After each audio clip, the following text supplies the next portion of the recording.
कोलकाता में trainee doctor का rape murder करने के आरोपी संजय रॉय समेत 7 लोगों का पॉलीग्राफी टेस्ट हो रहा है। इनमें कॉलेज के पूर्व प्रिंसिपल संदीप घोष और पीड़ित के साथ 8 अगस्त की रात डिनर करने वाले डॉक्टर भी शामिल है। 23 अगस्त को सियालदेह कोर्ट के मजिस्ट्रेट ने आरोपी संजय से पूछा था कि वह टेस्ट के लिए क्यों तैयार हुआ। संजय बोला, टेस्ट से साबित होगा कि मैं निर्दोष हूं और मुझे फंसाया गया है। पॉलीग्राफी टेस्ट क्या है, इससे सच कैसे सामने आ जाता है, जानेंगे इससे जुड़े 7 सवालों के जरूरी जवाब। तो पहला सवाल, कोलकाता रेप केस में पॉलीग्राफी टेस्ट कराने की जरूरत क्यों महसूस हुई? डॉक्टर रेप मर्डर केस की जांच कर रही सीबीआई के सामने कई सवाल हैं। सीबीआई इस बात की जांच कर रही है कि इस अपराध को बिना किसी बाधा के सेमिनार हॉल में अंजाम दिया गया। उस हॉल के दरवाजे का टावर बोल्ट टूटा हुआ मिला है। शुरुआती जांच में पता चला कि टावर बोल्ट टूटने के कारण दरवाजा कुछ समय से खराब था। सीबीआई यह भी पता लगाने की कोशिश कर रही है कि क्या कोई दूसरा शख्स सेमिनार हॉल के बाहर तैनात था। अधिकारी इसकी जांच भी कर रहे हैं कि जब घटना को अंजाम दिया जा रहा था तो सेमिनार हॉल के अंदर से कोई आवाज क्यों नहीं सुन सका। पीड़िता के शरीर से लिए गए DNA sample, vaginal swab, blood, postmortem report के बावजूद सीबीआई अभी भी किसी निष्कर्ष तक क्यों नहीं पहुंची। सीबीआई जानना चाहती है कि क्या मुख्य आरोपी के अलावा भी कोई इस षड्यंत्र का हिस्सा था। सीबीआई यह भी जानना चाहती है कि आरोपी जो बोल रहा है वो सच है या किसी को बचाने के लिए जुर्म कबूल किया है। अब दूसरा सवाल, पॉलीग्राफी टेस्ट क्या है जिससे कोलकाता केस की सच्चाई सामने आने के दावे किए जा रहे हैं। फॉरेंसिक साइकोलॉजी डिवीजन के डॉक्टर पुनीत पुरी के मुताबिक पॉलीग्राफ टेस्ट के लिए कोर्ट से मंजूरी लेने की जरूरत होती है। पॉलीग्राफी टेस्ट नार्को टेस्ट से थोड़ा सा अलग होता है। इसमें आरोपी को बेहोशी का इंजेक्शन नहीं दिया जाता बल्कि कार्डियो कफ जैसी मशीनें लगाई जाती हैं। इन मशीनों के जरिए ब्लड प्रेशर, नब्ज, सांस, पसीना, ब्लड फ्लो मापा जाता है। इसके बाद आरोपी से सवाल पूछे जाते हैं। झूठ बोलने पर वो घबरा जाता है जिसे मशीन पकड़ लेती है। इस तरह का टेस्ट पहली बार 19वीं सदी में इटली के अपराध विज्ञानी सेरारे लैम्ब्रोसो ने किया था। इसके बाद 1914 में अमेरिकी मनोवैज्ञानिक विलियम मेस्ट्रॉन और 1921 में कैलिफोर्निया के पुलिस अधिकारी जॉन लार्सन ने भी ऐसे उपकरण बनवाए थे। अब तीसरा सवाल, क्या पॉलीग्राफ टेस्ट में कही गई बातों का सबूत की तरह इस्तेमाल हो सकता है? 2010 में सुप्रीम कोर्ट ने कहा था कि पॉलीग्राफी टेस्ट में आरोपी की कही गई बातों को सबूत नहीं माना जाना चाहिए, बल्कि यह सिर्फ सबूत जुटाने के लिए एक जरिया होता है। इसे ऐसे समझिए कि अगर पॉलीग्राफी टेस्ट में कोई हत्या, आरोपी मर्डर के हथियार में किए गए इस्तेमाल हथियारों की लोकेशन बताता है तो उसे सबूत नहीं माना जा सकता। लेकिन अगर आरोपी के बताए लोकेशन से हथियार बरामद हो जाता है तो फिर उसे सबूत माना जा सकता है।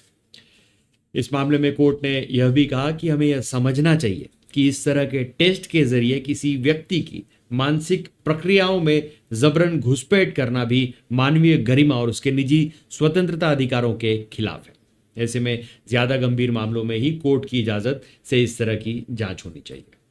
अब चौथा सवाल, पॉलीग्राफ मशीन कैसे धड़कनों और पसीनों से सच पता कर लेती? एक पॉलीग्राफ मशीन में सेंसर लगे हुए कई सारे कंपोनेंट्स होते हैं।